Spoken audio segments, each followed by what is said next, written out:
Hello, I'm Tony Baca, Senior Vice President of Safety at Berglund Construction Company. This week's Safety Talk is about what is the line of fire exposure. We've talked about this throughout the years just a few times, but as of late we've had a couple of incidents that are relative to being in the line of fire exposure. For instance, we have a tradesperson walking up on a operating piece of equipment, communicating to the operator. The operator moves and shifts ever so slightly and drops a load on the foreman's foot. And that was our first recordable of 2022. So we have an individual that is walking up to a operating, moving piece of equipment and puts himself in the line of fire. Another incident we've had of late is a public vehicular pedestrian moved our barricades, pulls through our barricades to an underside of a concrete deck that we're up above doing some demo work. And as we're working up there and doing our hammering and trying to find the exploratory work with the architect, some debris had fallen down below and landed on that person's vehicle. So now that vehicle is in the line of fire. Some other scenarios real quick. Dangers presented by sudden release of tension and gravity. Say you're operating a lull and you pick up a bag of mortar and one of the straps on the bag breaks and the mortar comes crashing down in the vicinity of the mixer and a potential tradesperson. That could be a potential crush by exposure. Moving machinery in the path of travel. Have you ever gotten to a project, walked through the site fence, and there's lulls backing up, there's delivery trucks backing in, there's vehicular traffic all over, and even though we got our hard hat and safety glasses on and our high-vis vest, once again, you could be in someone's blind spot and be the exposure in the line of fire, being struck by potentially by a piece of machinery or a vehicle.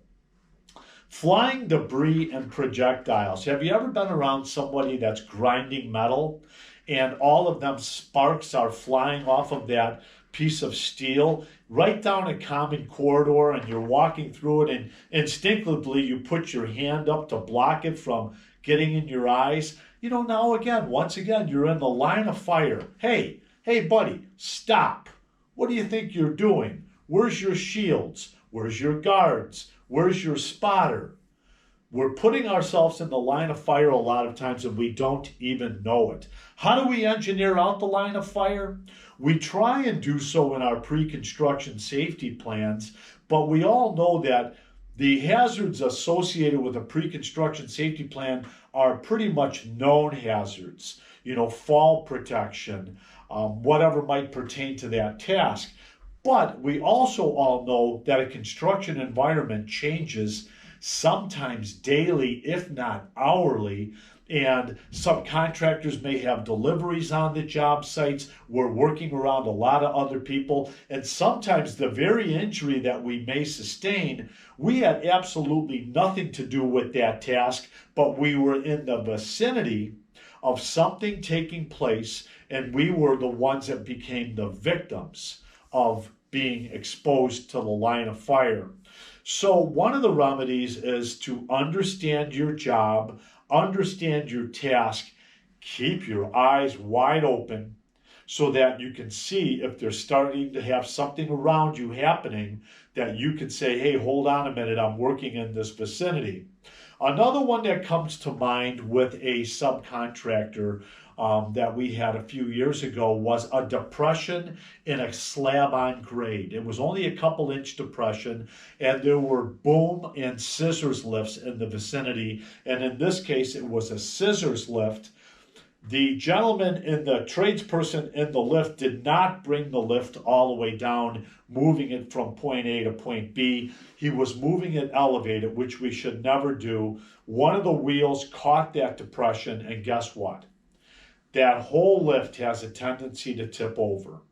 Once she tips over, you could end up being thrown out of that scissors lift. You could end up underneath that basket, and you could be crushed by. It's a major fall exposure. It's really an imminent danger situation. So let's please understand these safety morning huddles have purpose. It's about you. It's about your safety and going home every day as healthy as when you came in to work at Berglund Construction Company. It's our responsibility to give you a safe and healthful work environment, but that environment changes quickly, especially when you have multiple contractors working in the same zone at the same time.